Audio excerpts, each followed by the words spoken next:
اکثر خلک فریادونه کوي چې لکه موږ غریبانان یو او دغه شانتې وس هم نه کېږي، نو څه داسې وظیفه وکړو چې په هغې باندې موږ مالداره شو.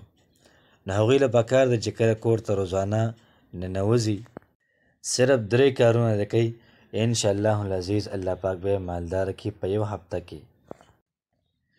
بسم الله الرحمن الرحیم. السلام علیکم ورحمت الله وبرکاته. امید در به کوم چې تاسو ټول په ټیک ټاک کې د صحت مزې اخلئ. الله پاک هم خوشحاله ساته.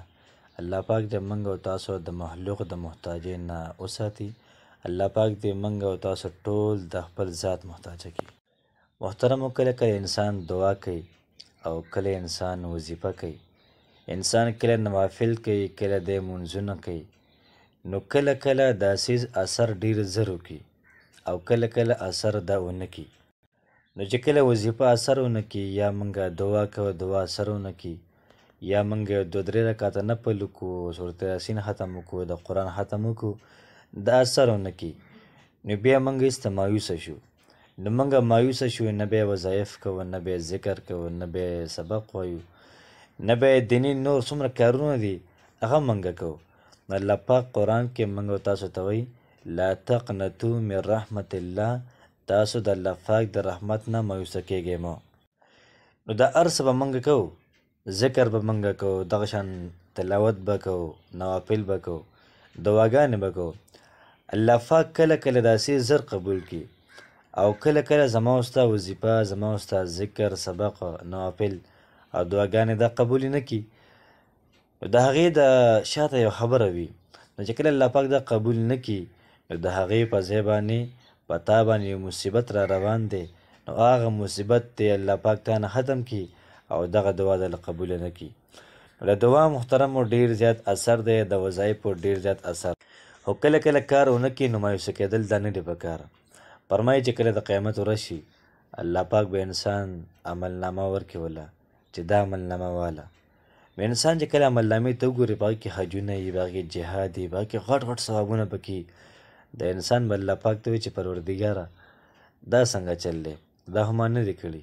الله پاک به ته وفرمایي چې دا ستا هغه اعمال دي، ستا هغه دعاګانې دي، هغه وظایف دي چې قبول شوي نه په دنیا کې، دا ستا دپاره د آخرت دپاره سټور شوي. نو لحاظه دا ستا هغه ثوابونه دي.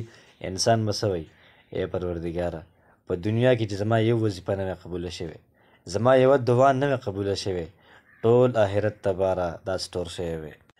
نو موږ له مایوسه کېدل نه دي په کار، موږ له شکر ویستل په کار دی چې د الله پاک دا مبارک نوم دا زما او ستا په خوله باندې راځي. څونه خوند کوي یو انسان لګیا وي د الله پاک نوم علي او دی وظیفه کوي، څونه مزه کوي. نور کو دا ریس هم نه میلاویږي، ثواب خو تا ته میلاو شو که نه، نو ثواب هم تا ته میلاو شو، ورسره دغه شانتې کم کار دپاره کې هغه کار هم ستا پکې وشي. نو محترمو دوستانو، مایوسه کېدل نه دي په کار، الله پاک نه امید ساتل پکار دی. او پښتو کې یو متل کوي چې دنیا په امید باندې خوړی شي. نو چې کله ما ته وظایفو ښه په اطمینان باندې کوو، ښه په یقین باندې کوو او دغه شان د الله پاک نه غواړو، انشاءالله العزیز الله پاک به زما او ستا هر کار پوره کوي. نن چې کومه وظیفه ده دا ډېره زیاته بهترینه وظیفه ده او ډېره زیاته پاورفل وظیفه ده او په دې وظیفې باندې ما په خپل هم ډېر زیاته زما تجربه ده او څومره چې خلک دي اکثر ما نه تپوس کوي چې یاره زه مالداره شمه، قرضداره یم، څه وکړمه.